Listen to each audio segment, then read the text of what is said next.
Hey everyone, it's me, Mr. Jaye. I'm Tricky Rick. Welcome to the Between the Lines podcast, where we discuss the ups and downs, ins and outs, and the various journeys throughout the bisexual swinger lifestyle. Woohoo! This is the first episode, and we are excited to dive deep into today's topics, and that is the origin story of Tricky Ricky and how bi events came to be. And we're here live, or I should say recording, from the mini mansion here in Tarpon Springs, Florida, where all the bi parties happen. So, we're going to take a deep dive into Tricky Ricky's journey and how he got into the lifestyle and why he started bievents.com, and some of his favorite memories since the conception, and of course, his plans for the future. Before we get started, make sure you smash that like button, share the show with everyone you know, and subscribe to our channel to stay up to date on new content being released each week. Head over to bi-events, that's bi-events.com, to sign up for a profile and get the 411 on Bi Events news. So with all that being said, let's get into it.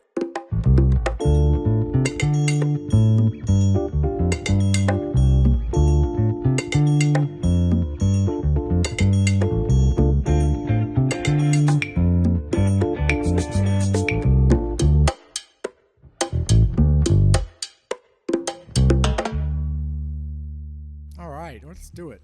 All right. So let's start from the beginning, Ricky. Where does Tricky Ricky's story begin? You know, the Tricky Ricky thing's funny because that was my DJ name. You know, I went by DJ Tricky Rick. So, but everybody knows me by Ricky, pretty much in the lifestyle and throughout. So that's fine to call me that. But anyway, it's just interesting that this journey has been taking. Has been coming a full circle through me growing up as a youngster all the way up until now and today, and it's just it's an interesting story. So I'm interested in sharing a little bit of that. Yeah, I can't wait. This has been something I've been looking forward to for a while. So let's start with when did you come to the realization that you were bisexual? You know, how old were you? And did you act on it, or did the realization come to you after you've acted on it? Well, I think that's some of the pain that people have suffered from, and I think that's why we're so successful in what we do, because being bisexual is sort of in the middle, and it's not either a black or a white type of a thing. It's people tend to think that you either have to be gay or you either have to be straight. And being bi is you're either one, you haven't made a decision, or you're greedy. So it's like it's one or the other. So I don't know if I have ever when I really came to embrace my bisexuality has only been through the process of going to these events on a regular basis and seeing other people throughout the world, that I've come to realize that yes, I am bi and I'm very proud of it, and that there's many other bi people out there that are still struggling with their bisexuality. And I guess to really emphasize and give a little bit more insight on where I'm from and how it has evolved is to share a little bit about my growing up. Yeah, definitely. So growing up, I grew up in a very my early memories is my father's Puerto Rican. I don't know him, my original father, and my mother is American. And they separated when I was very, very young, and I went with my mother. And basically, I was the little Puerto Rican kid with curly hair, and mom was the white, from Colorado, struggling to, get by and do her, raise her child. And where did you grow up? I grew up. I was originally born in Chicago, but I've been to several places. Mainly where I grew up was in Sarasota, and I'm going to say how that is because my mother met my stepfather, or my true father now, because he adopted me, and they met when I was very early, when I was young. I was about 5 years old, or three or four, I guess, at the time. And they met in Chicago, and at that time, mom was struggling, and they were sort of doing their thing, and they were dancing. She was dancing, and they met at a dance studio and stuff. But anyway, long story short is my dad came up here my stepdad came up here to sort of relive and learn and sort of get away from the whole Sarasota thing. And anyway, my mom was sort of more of this free spirit type of a person, and they hooked up, and we ended up moving to Sarasota. And I think growing up, my earliest memories of that whole situation was very much a free love. I can't say for sure that they were in the lifestyle, and I'm not going to, would they admit it today? I don't know, but it was very much. I had lots of aunts and uncles, do I have to say, that would spend time at the house, and we would always have, adventurous things, and we would always go to the park, and we would be going to the beach, and was always somebody there, and it was always very open-minded, because I can remember very early on that there were gay folks around, and they were open-minded. I mean, it was very, my parents were very open about sexuality and about, when I watched TV and things like that. They didn't hide anything, any questions or anything growing up. It was a very much, anything you wanted to know, they would tell me. So it was interesting growing up. I grew up in a very open-minded, liberating, father and mother and father household. Yeah, so you had the type of parents that if you had anything you needed to talk about ever, that you could go to them and talk to them about. Yes, and they were very supportive with everything that I did, and they were very open about anything they did. And, things changed, and how I would sort of progress is that they ended up falling out of, something happened with them and their relationship, and they ended up breaking up. And it was funny because I can remember that all of a sudden I had two mothers. So for me, I grew up with my mother is a full-blown lesbian. She loves, she's married today to a woman. And I remember growing up, I had two mothers, she was in a relationship with a woman. And it was very much a very normal thing for me. I would go to school and I would have two mothers, and it wasn't any big deal. And my father, lived in a separate place in Sarasota, and we lived in Orlando. And that was so there was a lot of gay folks that came over, and there was a lot of people that, there was partying going on, and there was all kinds of other stuff. And I never took it for granted. I just thought it was, it was cool. It was a lot of fun. It was a lot of energy. And I never really, questioned my sexuality per se. Okay. So they were very hip to the whole thing, and mom, it was good. She had a lot of gay friends that came over, and they would hang out and do stuff. So anyway, as the years went on, not that I questioned it, but I just it never was a concern to me. I never really, I sort of had some, not that body image, but I was a big kid growing up. So I never really, was out very sexually or anything like that. So it was very much of a, not unusual thing, but not something that I progressed to try to look for and to try to find or anything. And not until I was in my teens, late teens, when I started getting more sexually active. But as things moved on, I realized that, this was not the norm. This was not the norm of having two mothers but I was very open to telling my friends, and when they would come over, I would introduce myself and everything like that. And the reason I say all of this is because this is how I was raised, and I was raised in that kind of a situation. But when I started getting older and I started getting in my mid-20s, I started questioning my sexuality, and I started having more desires and wants. But, it was so funny, even though my mother and my father was so open-minded and so out there and willing to allow, to accept any kind of, questions or anything, I just didn't want to share that I had desires. Right. And so I kept that to myself. And I don't know why that was an issue, and I don't know what it was. And I don't know if it was because I felt shame from other people that I heard in the background and things like that. And I don't know. That was just sort of how I was raised. And, I look back at that, and, it's funny because my mother, we shared back in the day, and it's funny how it's a full circle. And I'm going to tell you this part. Now, I don't know if this is true or not, but this is what my mother says. And I know that she says that the reason my father and my mother broke up was because, he was acting out on some desires he had, and she caught him. And I can't say if that's true or not, but that's what she said. And, God love her or him or however the situation was. And it's funny how today my father's actually married to a man. So again, the process, my dad is sort of, being, from Sarasota and, not having anybody know what he was doing or anything like that, was very much on the down low. So if that was right or not or anything, that was sort of how it was. But it was so funny how that whole, having desires but not willing to share it with your partner sort of transitions to what we do today. Because today we do bi events and we do events where we welcome couples to come and explore as a couple, so that the male can then, express him, find himself and to explore those sexual desires and fantasies that he may have within their relationship. And although, yes, we may have outside, because through my history of my relationships, this is sort of how I know the question was, how did I come to bi? Is that I was bouncing back and forth out of my relationships. So I would get into a heterosexual relationship and I would say to myself, this is what is right, this is what I'm going to do, and I'm going to be in this committed relationship, and I'm not going to act out, and I'm going to be very good and I was. And I would find myself sabotaging the relationship. Not because of her, but it was because of me, and that I had desires that I wanted to fulfill, but yet I didn't want to violate our relationship.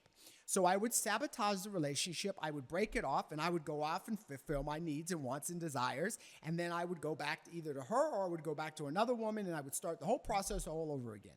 And I found that I did this over and over and over again throughout the years, and I kept wondering why I kept finding myself in a new relationship constantly.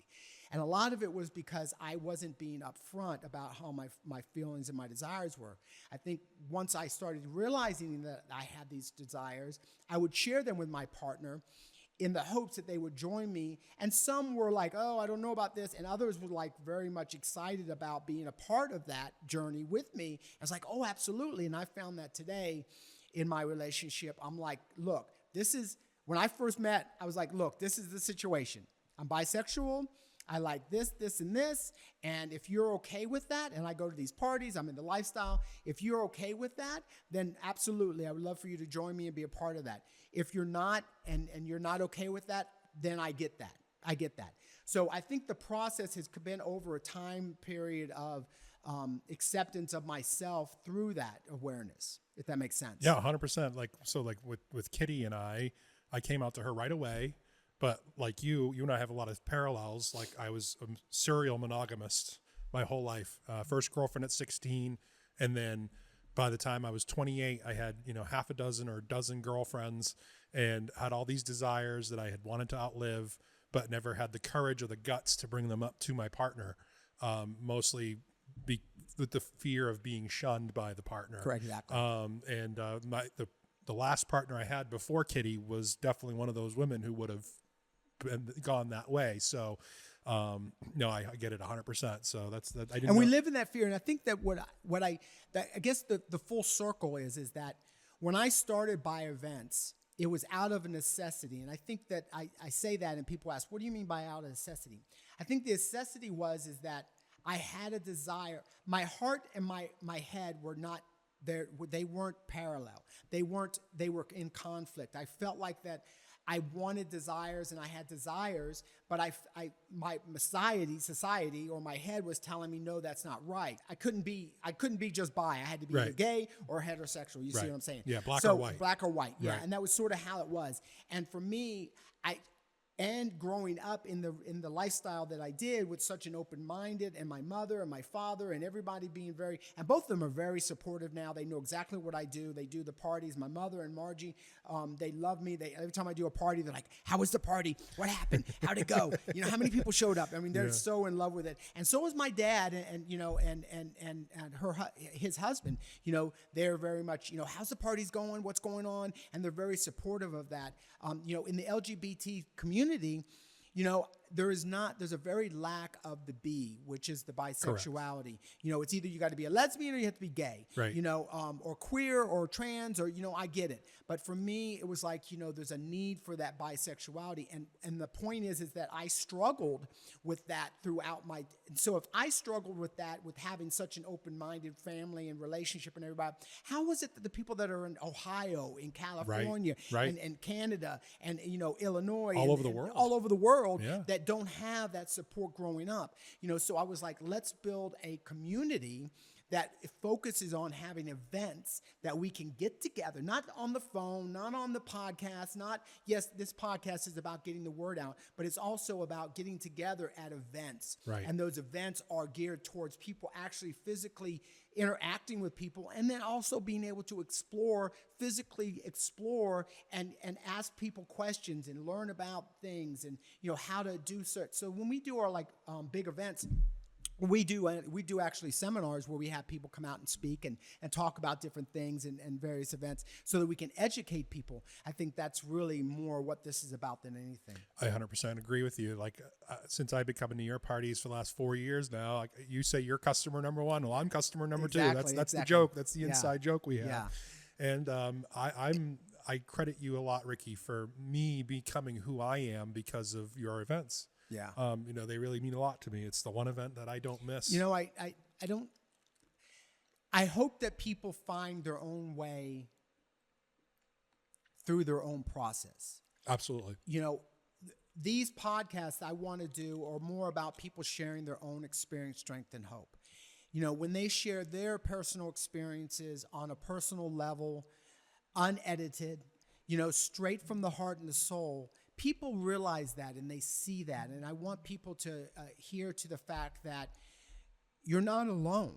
Absolutely. And there's a lot of other people that struggle out there that fight with that demon within, back and forth. And where do they find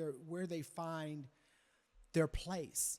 That's important. And, for me, I think that's more about what this is than just having a party and throwing mattresses on the floor or throwing a swing up and letting people, have fun. It's more about actually interacting with people on more of an emotional and spiritual level. I agree 100%. Like I said, your parties have ruined straight parties for me, But going back to what you said about the B being underrepresented in the LGBT community, I would say I have to agree with you 100% because in my own experience, I've noticed in Grindr, for example, is a horrible app as it is. It does have a silver lining, and there are gems out there. You just got to be you have to be able to sift through all the crap, and I've noticed that several times I was propositioned by a few gentlemen on there, and once they find out that I'm bi, they say, oh, you're not pure, so I'm not going to fuck with you. And it's like, okay. So, yeah, I would agree that the bis are definitely the outcasts, if you will, to an extent. And, it's funny, too, in the lifestyle,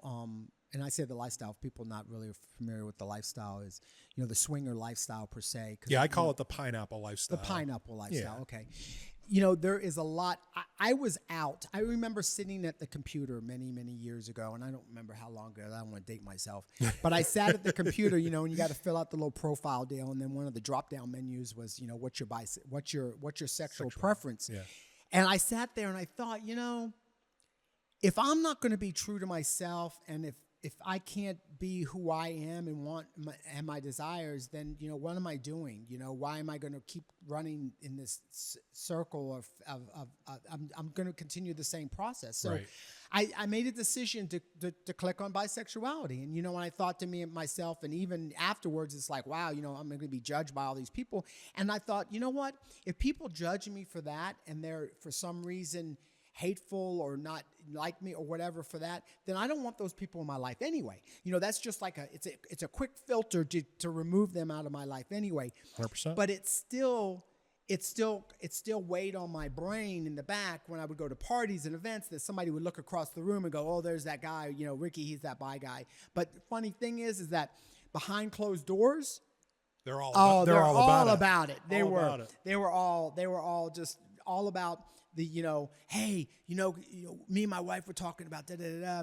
And so it really focused it more on that, wow, how many people are in the closet. And I can remember coming home after a party and I had to sort through all of the profiles and try to figure out who was who and read their profiles and try to read between the lines, Yep. And that's really, that's really what I wanted to call this podcast was Between the Lines, was because there's a fine line there where for some reason we feel like that we're not either, we're neither not black or white, or we're not, gay or straight, or, what it might be. And it's like that fine line is trying to find that, where we fit in.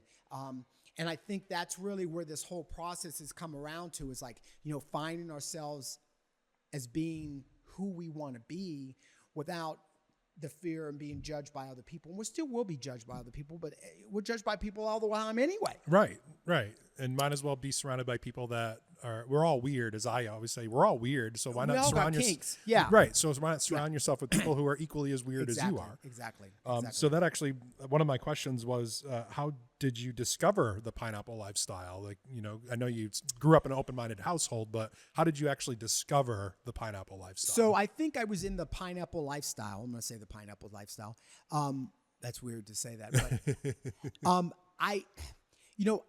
it's funny. I had a girlfriend one time, and she was older than me, and I think that she had done some things in her past, and she was very open-minded and the whole thing. And we sort of got ourselves into it. Not that we got ourselves into it. We found ourselves into a couple of situations that was like, it was freaking turned me on. Just like, she was like, I don't know. I sort of invited her. We went to a titty bar, and she got a lap dance, and this woman was all over her, and I was like, wow, I love that. That was a turn on. I was like, that was pretty cool. And then it wasn't about that. It was this extra woman there. It was like that she was aroused, and I was just, there's just something about that energy there was there. And then I remember we were at a convention one time, and I had my girlfriend, and I had a friend of mine, was one of my best friends, was sleeping in the bed next to me, and I coaxed her into going over there and waking him up. And she did, and they ended up having sex, and I was like, oh my God, that was like freaking, I was so turned on. Like I lived off that thing for months. That was in the spank bank for a while. Oh my God, for a while. It still tends to be there too. Nice. When I think back about that, because it was such a turn on, and I was so turned on to the fact that I was going to have her after them. I don't know what it is, if it's that prime evil thing, if it's that, the ruckalamation, whatever it might be. So for me, that was a big turn on. And I think that was where, and then after that, we had done some other things here and there. I didn't really call it the pineapple then, but I think that happened many, many years ago. And then after that, things slowly progressed to where we were doing other things. It's like, hey, let's go to a party, or let's go hang out with these people. And then it just turned into that. And then before I knew it, I was like, oh yeah, I'm looking around. I'm like, wow, look at this. This is pretty cool. It's like pushing the penny. And how old were you? I want to say I was probably in my, I don't say how old I am now. I had to be early 30s, because when I really first started, I want to say acting out, or when I first soughtly explored seeking out a cock to suck, or to find, if I should say that, or find another guy, or to reach, although I did want a woman and I wanted to do that, but then I also had urges to go out. I know that I was in my mid-20s. That was something that I did. And I was never, I can't say that I was, had any problems or experiences early on in my lifestyle that traumatized me or I had a problem with, but that always sort of in the back of my head, I love that, so. Yeah, no, that's great. And just for the record, you can say whatever you want. Okay. No need to censor yourself. Right. Fuck yeah. Yeah, exactly. Be you. Okay. So let's go back to when was your first same-sex experience, like, or encounter? What was it like? What particularly stands out from that memory? Well, I can remember that I was approached by somebody when I was really, really young. And I can remember that, I don't know what exactly happened, and it wasn't traumatizing to the point that I didn't want to do anything with it. But I remember it, and I was like, yeah, it was okay. It wasn't any big deal. We didn't fulfill it. But I can remember going early on, having desires to want to do things. There was no real one full-blown experience. I can't say that, okay, at this one point I decided to do something. I know that, it sort of slowly progressed to where I was watching different videos. The videos I would choose on the TV weren't being the same heterosexual videos. They tend to be a little bit different, and how they would be a little bit different, turned me on, So I was like, did I seek those things afterwards? Of course. Yeah. Okay. Because we all have that. At least for me, it was a very pivotal point, because I had a lot of monogamy, and then it was all of a sudden that ended, and I had all this freedom, and I was in a new place, and I kind of had to make my own life and make my own way. And, my fiance at the time, she used sex as a weapon and withheld it. And so I hadn't had physical intimacy in 2 years. Mm-hmm. So when she left, it was like, wow, what am I going to do? I have all this, I have anything and everything. The world is my oyster, as they say. Right. I know you mentioned it a little bit earlier, but prior to bi events, what was it like for you as a bisexual man in the pineapple or swinger lifestyle? So I was out as being bisexual on the profile. So, always would be a question like when I meet somebody, and of course, they'd ask you, what websites are you on? I was like, well, I was on MSLS. Like, well, what's your profile name? Well, I knew as soon as I knew my profile name, then they would look up my profile and what it is. So I would tell them, or I would be hesitant. It's like that whole little, you get that knot in your stomach or your knot in your throat about, saying something about it.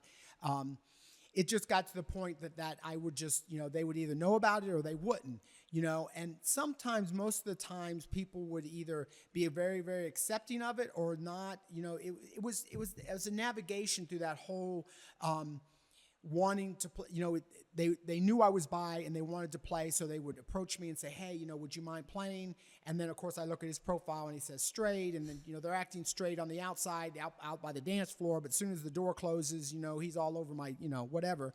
And and so it turns into this really amazing thing, and it was like, wow, that was pretty cool. And that's the same thing that happened, but I always struggled because I would go to parties and I always feel like that I was being judged as soon as I walked in the door. 100%. Because I was out as being, being bi. And I think that's what really led me to wanting to do these events, because it turned into like, okay, if I look back on the history of all the parties that have been so amazing parties, they've been the parties where everybody there, all the guys have been bi or bicurious. There's no straight guys there. So that released that whole inhibition about worrying about if somebody was judging me or what they were doing. And I think, I was like, you know what?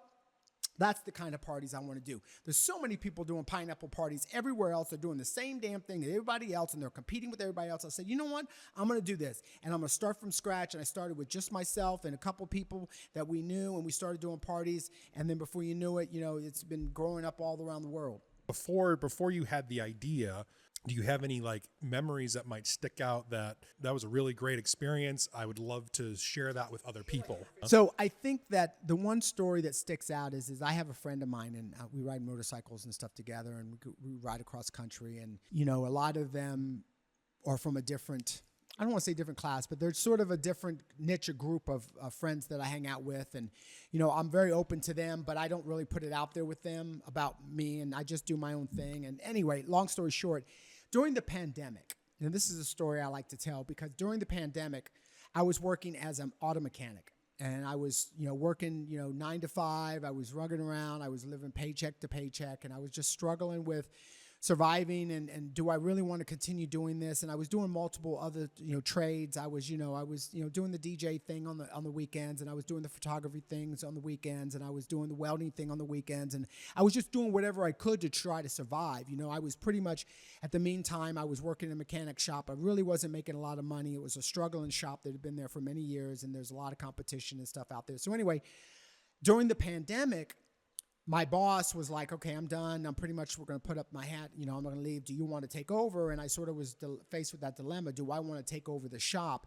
And there was a lot of sweat equity I had already in the shop, but financially I didn't have the funds, and nor did I have some of the equipment. And, there was a lot of decisions to make. So anyway, I had a friend of mine who, not in the lifestyle, but asked me, he says, if you had anything to do, if you had anything in the world that you could do, what would you do?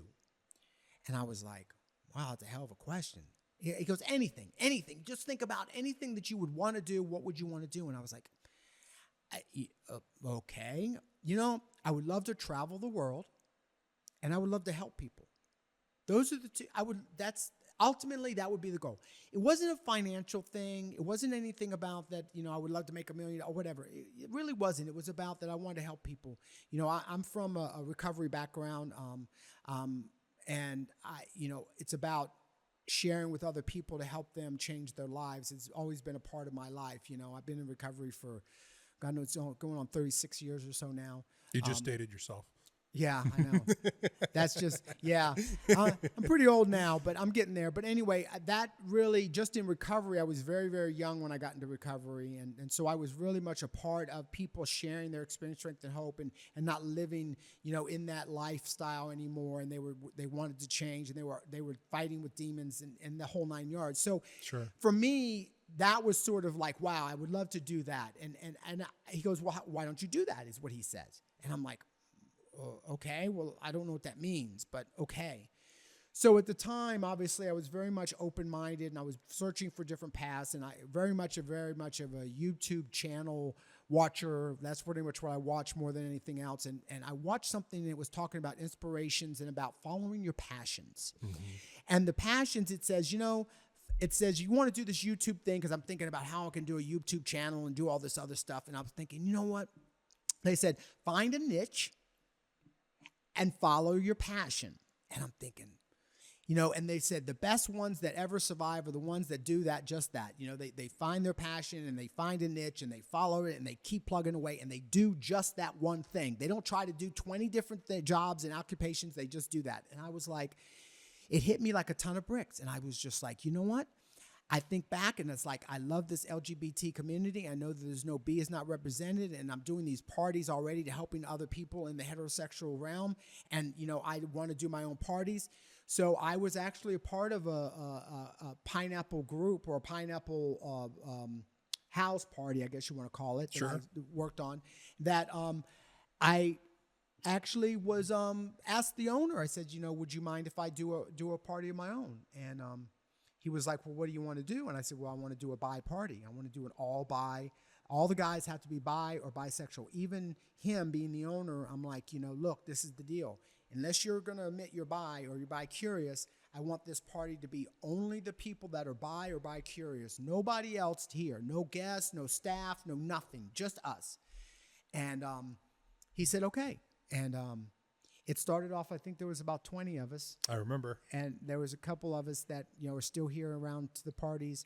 And we started doing the parties. And that was, I was real stern at the point. I was really on the flyers. It was like, if you don't, I remember. Yeah, No straight men allowed. No straight men allowed. I had it all over the thing. You must be bi, and it's like I would stand at the door, and it was like, it's even a question if this person was bi or straight. I would look them right in the eyes, like, look, this is for a bi. This is a bi party. You must be bi or bicurious. And then, like, if there was even a question, I'm like, okay, well, if you won't let me go down on you, or you won't go down on me, guess what? You can't come in the party, And that was how strict I was in the beginning. I was just like, I want to feel that I want to make this a safe place. 100%.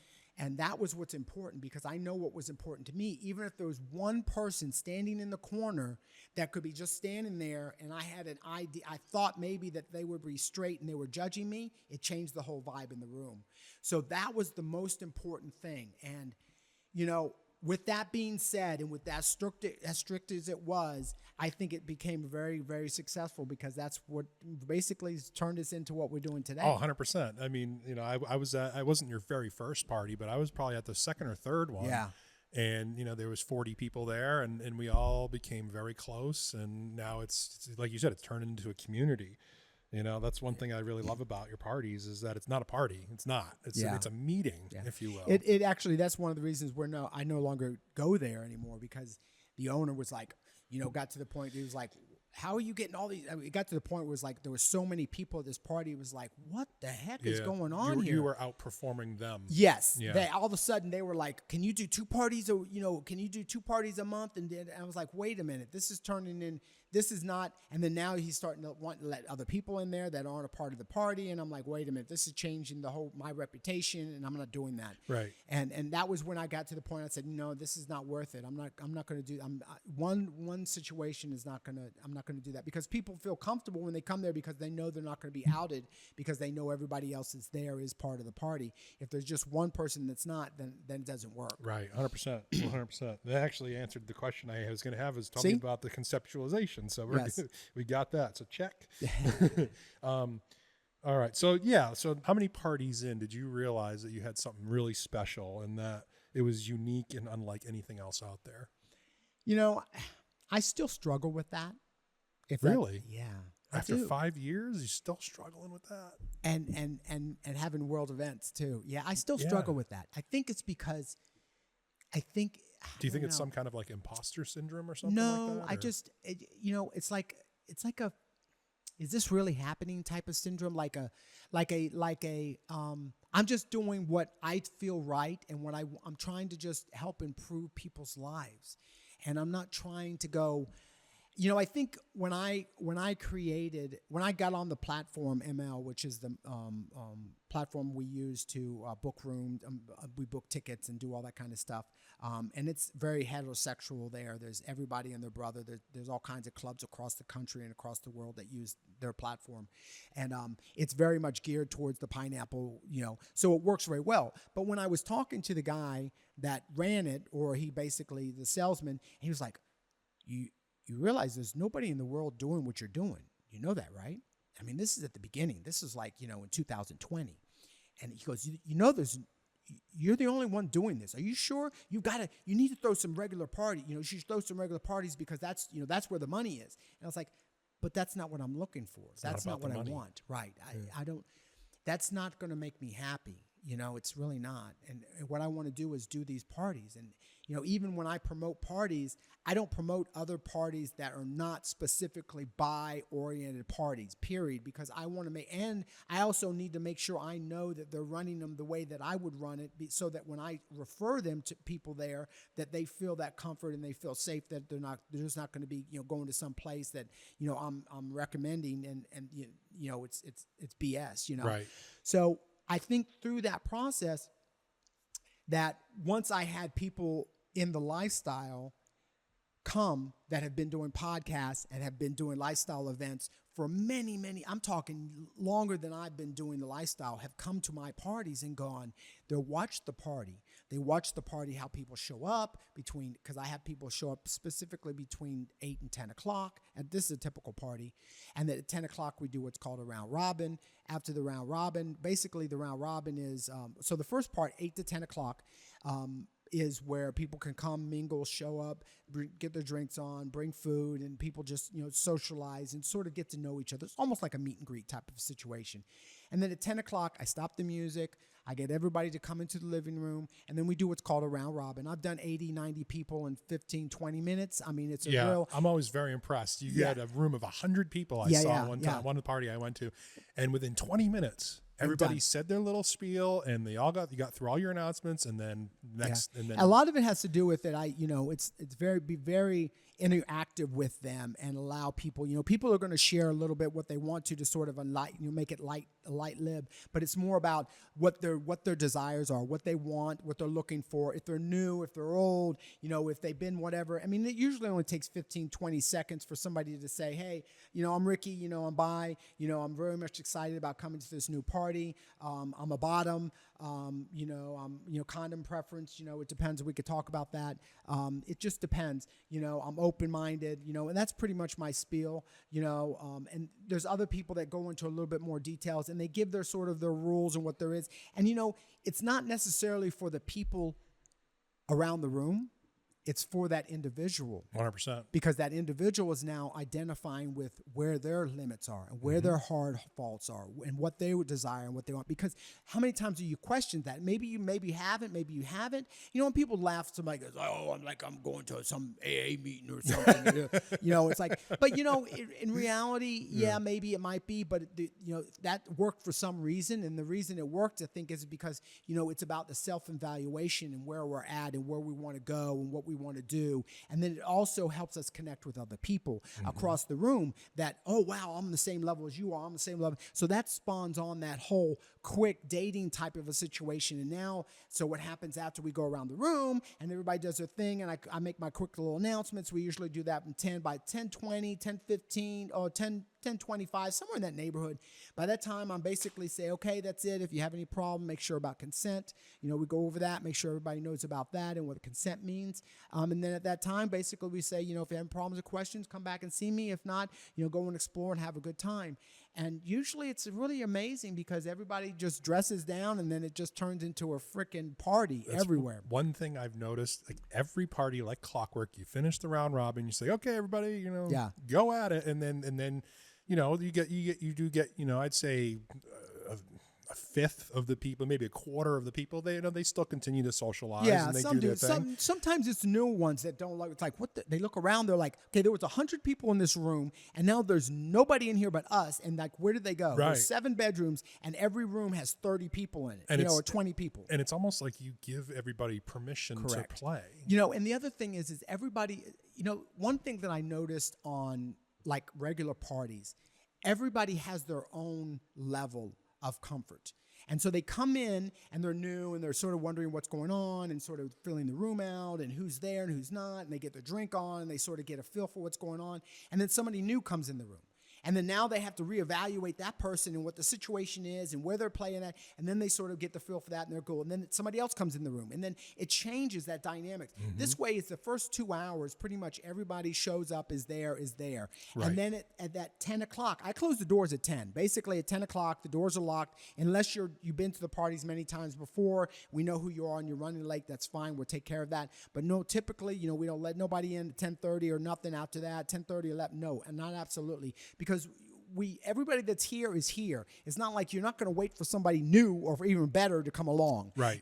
Everybody that's here is here. And if you want to leave at this time too, you can leave, which some people do. They're coming here and goes, oh, wow, they see everybody having sex all of a sudden. I've never been to a party where people have sex. It's like they go to pineapple parties and it's like they stand around and drink and talk about bullshit and then try to get hooked up later on and they never actually explore or do anything. It's like, what's the reason for that? I drove 2 hours for this and shaved my nuts for this.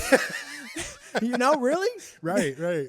So for me, it was like, wow, that's a part of, okay, let's do something where people are on the same level, on the same page as the night progresses. And that seems to work.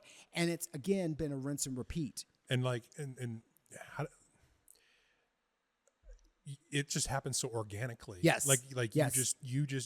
I've never seen you just say, hey, everybody, like, let's go. It was never anything like, Nope. never been like that. Nope.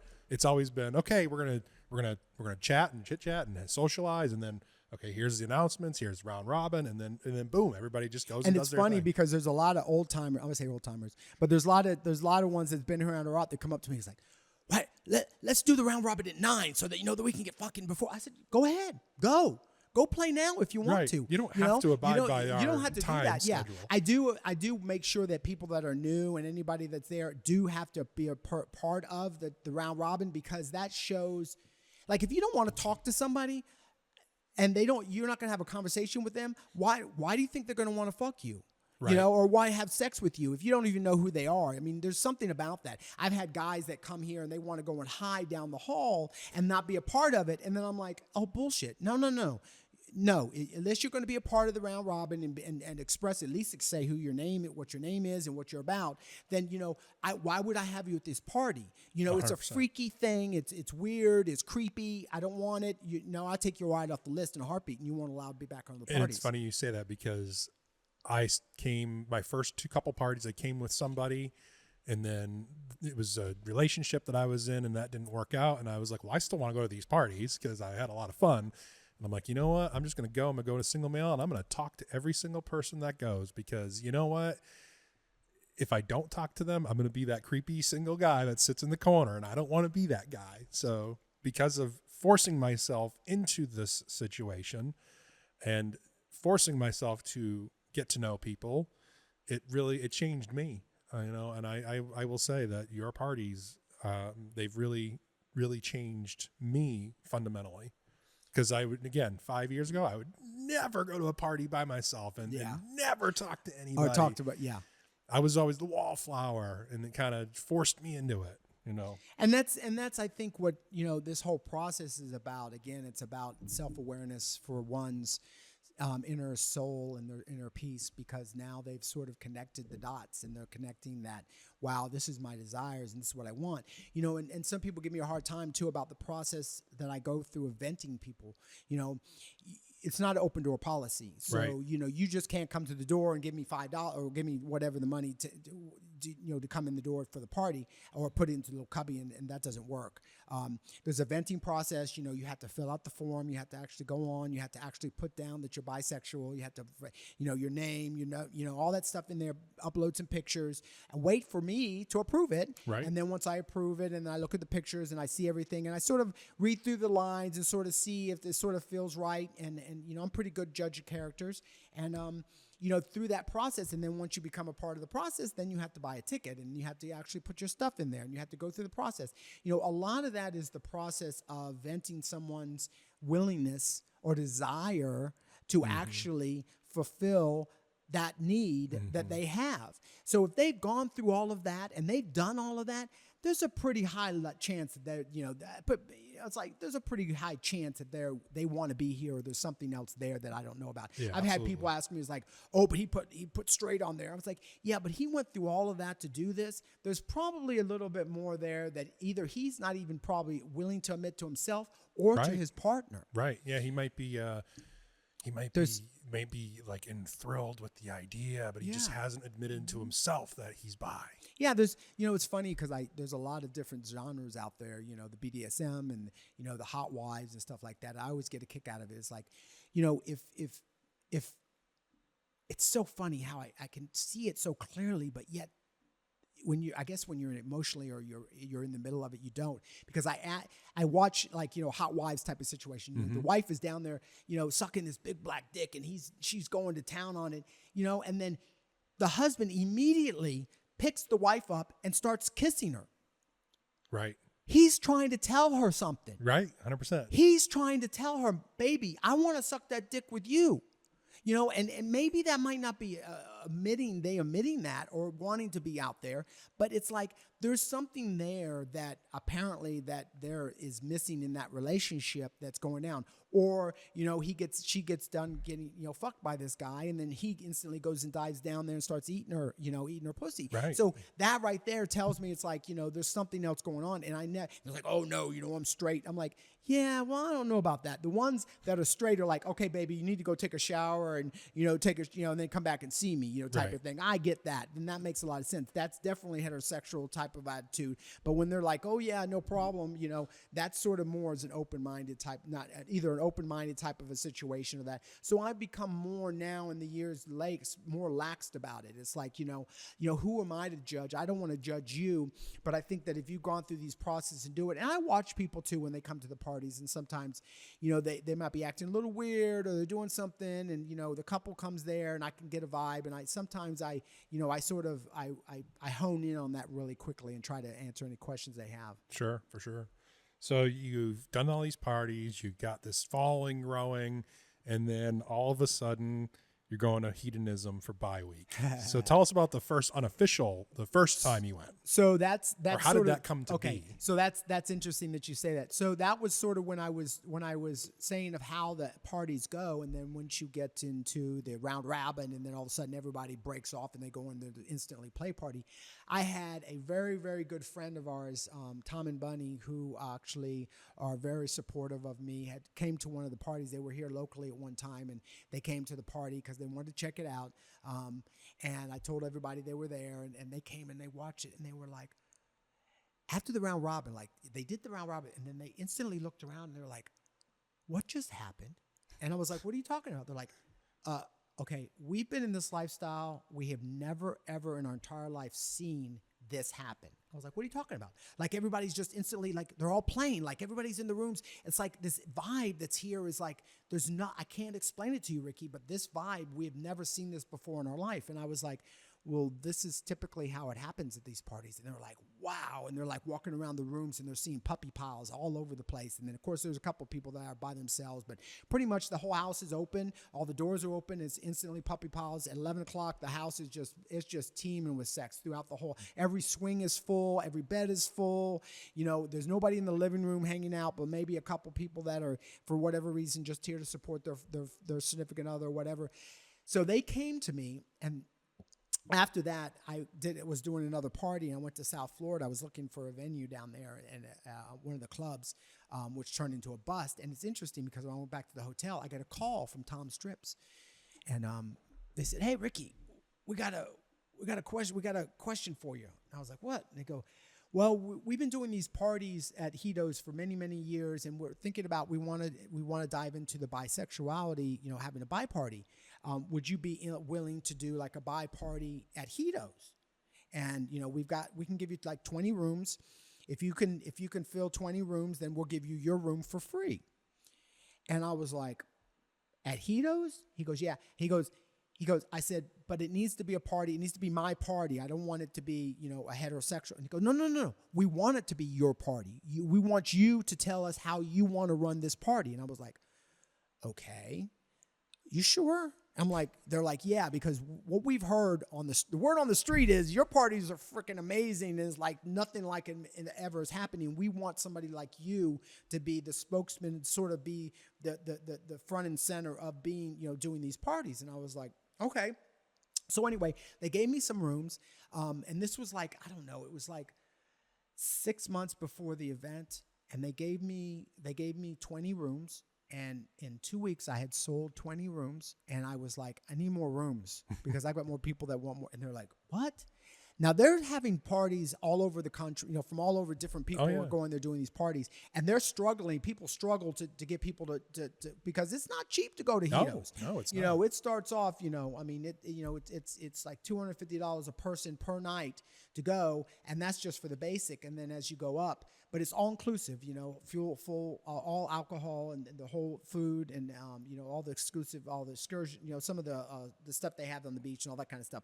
So anyway, it's quite the event. So anyway, I ended up, long story short, they ended up giving me another 20 rooms. And then after about 2 months, I said, well, I need more rooms. And they said, well, we don't have any more room. That's when they scrambled and they gave me 7 more rooms. So 57 rooms is what they gave me. The first time. And the only reason they didn't give me more was because they didn't have any. Right. The resort was already booked out. And so I'm like, okay. But I still was like, well, how am I going to create this atmosphere that is non-judgmental at Hedo's? Because Hedo's, one, is in Jamaica. It's illegal as hell. Yeah, homosexual there. And also, it being Hedo's is being a swingers heterosexual type of a situation. So luckily, I think I had a good following and I had so many people that trusted in my decision and being a part of this deal that I was going to be able to make it happen as best I could.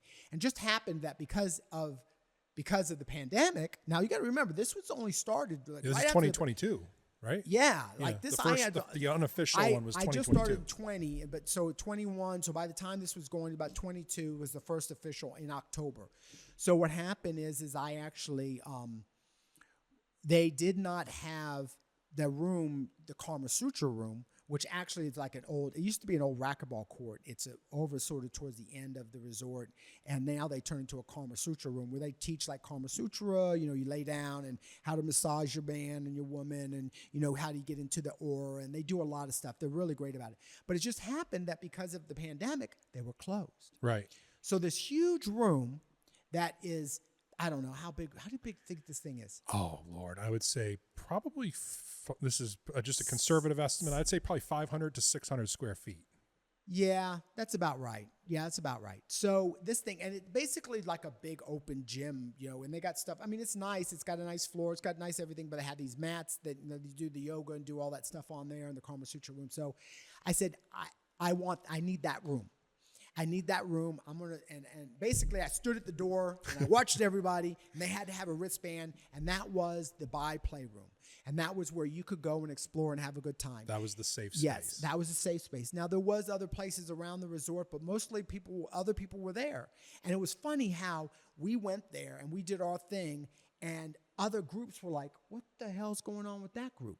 Like, we want to be a part of that group. That group, look at them. They're having so much fun and energy. And how many other groups were there? Oh, God, I don't know. It was hard to say. I was in my own little world during that time.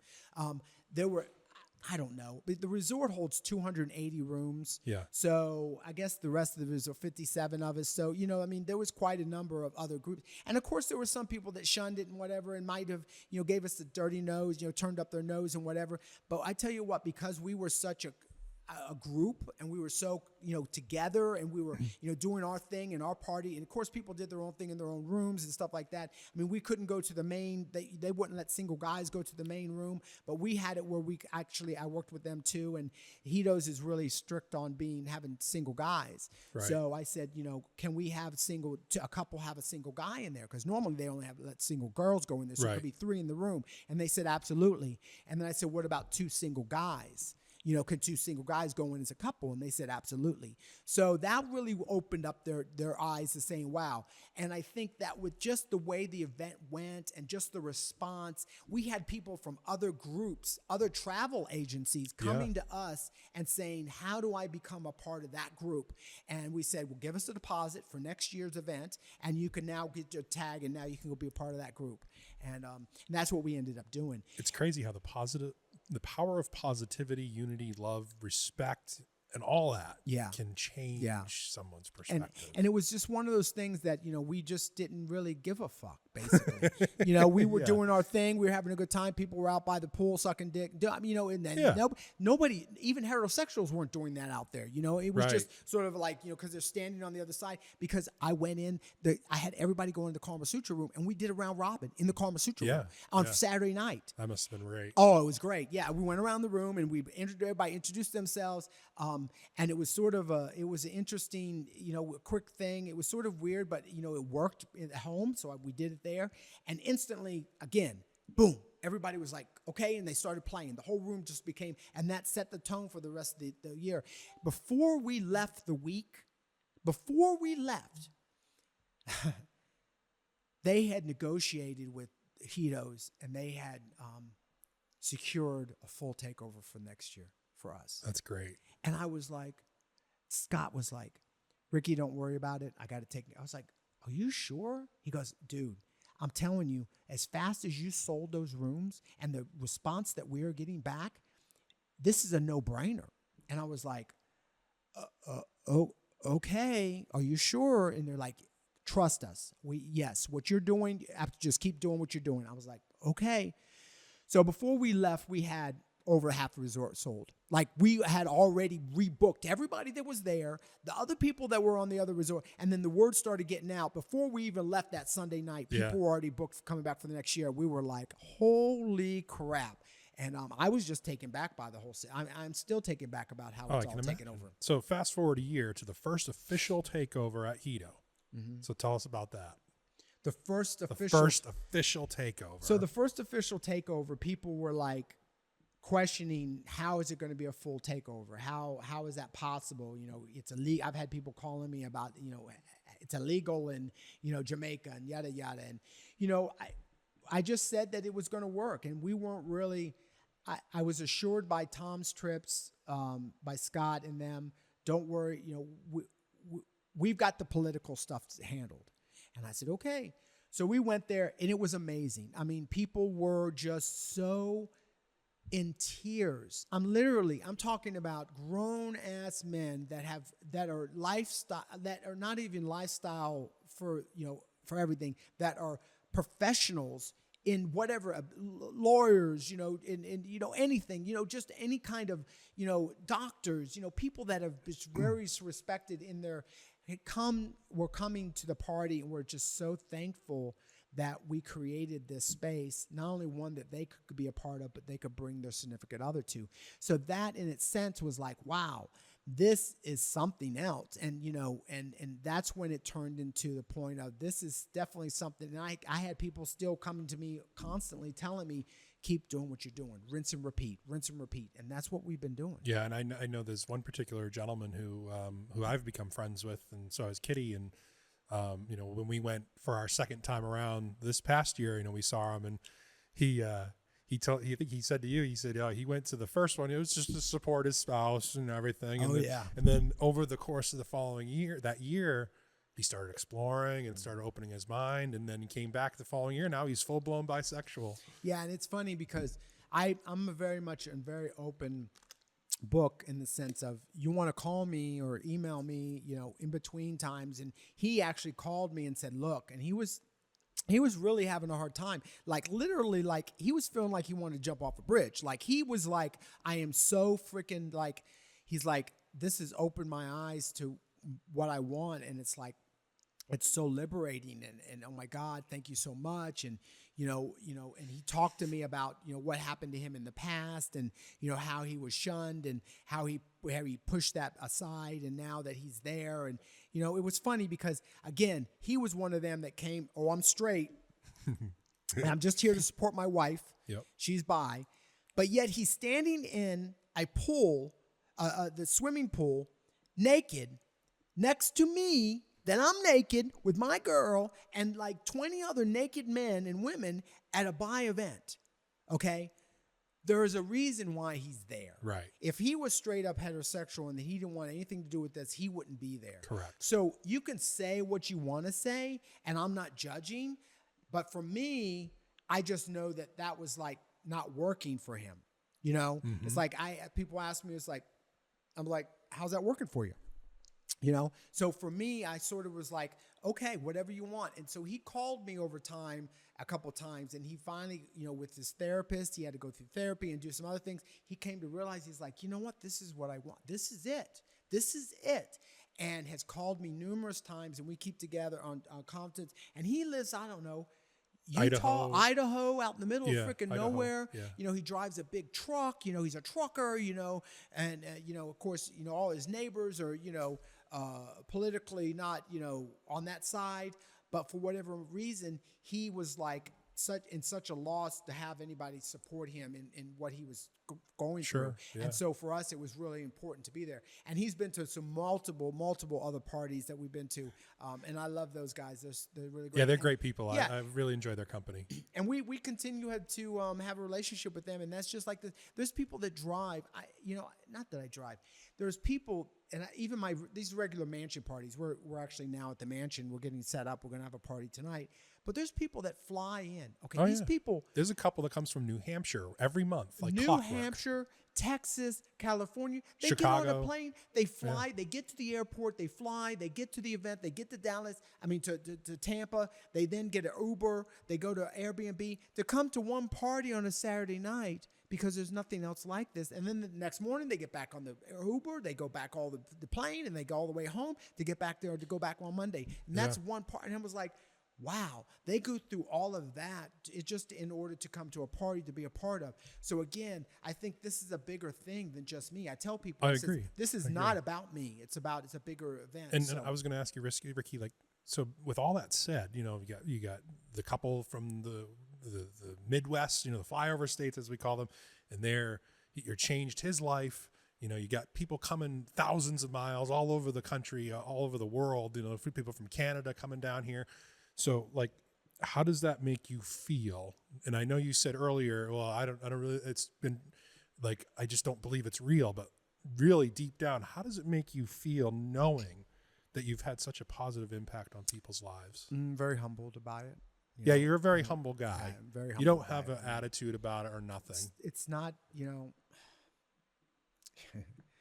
I say this because it's touches home with me because, being in recovery for many years as I was, if you know anything about recovery, the first, you get these chips. Yeah.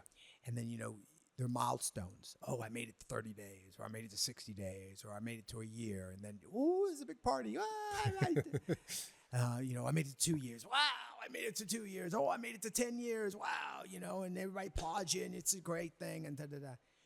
I think when I hit my 20-year mark, I really realized that I'm doing what I should have been doing all along because I was meant to do this. I was meant to be here for other people because they were here for me. So I don't think that I am doing anything different. I think of that, the little black girl that said, I'm not sitting in the back of the bus. Yeah. Okay. Well, I think for me, I don't think that this is doing anything different I might be doing it a little different way, but I don't think that I'm doing anything different in the sense of, getting the word out and being a little bit more of a spokesman. There's been other people before me that have done this. I'm just doing what I know feels right for me. And I have people like yourself that I love and I respect and I've seen grow and change, and other people that I love and respect, your families that have come to me. And, I remember being at Hedos and we have seminars during the Hedos. And one of the seminar classes was about how do you talk to your family members. And this guy sounded funny. He comes to our parties all the time. He goes, I can't do it, Ricky. I was like, what are you talking about? He goes, my daughter's trans. I'm like, okay. He goes, yeah, but I can't tell her that I'm bi. I'm like, really? He goes, yeah. He goes, I just can't. I said, and that was the dilemma that he had at that time. Right. And he basically was in tears. Like, there's just no way that I can tell her. There's no way, it would break her heart. Da, da, da. I said, that might be true. I said, but did it break your heart when she told you that she was trans? Right. Well, no. I said, did you love her any more or any less? He goes, no, I loved her more. I said, okay, so what's the difference?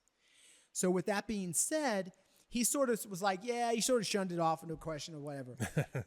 A month later, he comes to the party and he's in tears. I don't know. He's in his 50s and he says to me, Ricky, he goes, I just got to tell you, he goes, I talked to my daughter. And I told her. And it was the most incredible experience that we ever had as a family. And I want to thank you. And I was like, wow, that's something that goes up way beyond these parties. Yeah. There's a lot more to be said about people finding themselves, not only with themselves, but also with the people that they love and they respect. It's that part of the process is so rewarding to me because that's not, again, that goes and shows there's much more about this than me. Right. I would love, and I'm amazed. We're going to fast forward a little bit about how this has sort of progressed as fast as it has. And it's almost to the point it's like, wow, I don't want it to, it's progressing so fast, fall out from underneath us. So, right.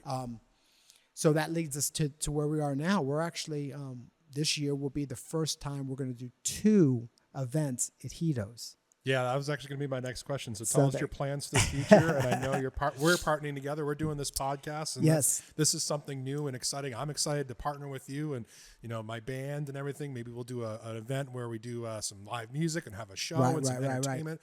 I'll do all the entertainment. You do all the hosting and we'll make it work. I think that, it's definitely a good plan. I've got a couple different ideas. My biggest struggle has always been finding secure places that I feel comfortable, of course, that we can experience, that can be a safe space. That's my biggest issue. That's why we're here in Tarpons as much as we are, because it's a very safe place. It's very secure. So anyway, we were approached last year from Tom's Trips asking, what did I think about doing 2 events a week in Jamaica. Now, they've been in business 20 years, Tom's Trips, that they've done Hedos and been very successful there, but most of their parties are not full takeovers. I didn't realize that. And that by week is and was the first event that they ever did a full takeover at Hedos. And 2 consecutive at that. Correct. Yeah. That they were amazed to the point of, wow, let's do another one, because now we're getting people that want to have different time of year to do an event. So they looked at the schedule, and there was a week that was sort of lax, that was sort of slow for a lot of people because there's another couple big events happening then, and we're doing that this April 26th through the May 5th. We're going to do bi-week there. It's not going to be a full takeover, but we do have over 100 rooms sold. Nice. For that. And again, we're going to do the same similar thing. I just talked to them this on the phone. And then, of course, we've got a full takeover, which is almost already probably 90% sold out for October. There's some people that cancel and go and back and forth. But October is pretty much already taken, booked up. But we still are. You can call Tom's Trips or call us or actually send me an email.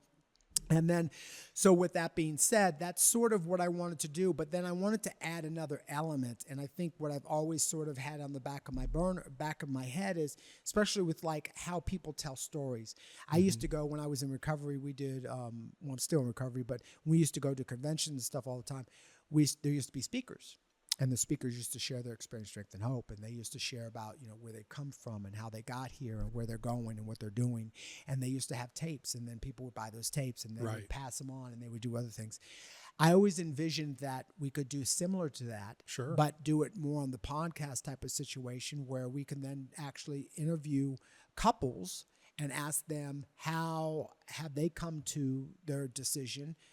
Where was the between the lines for them, and where have they come to realizing how much they appreciate or want to be a part of this community now, the LGBT community in the B aspect of it, and keep posting that out there and actually put it on as a podcast and put it on as a, and that, so people can share and they can start helping themselves go through what they need to go through.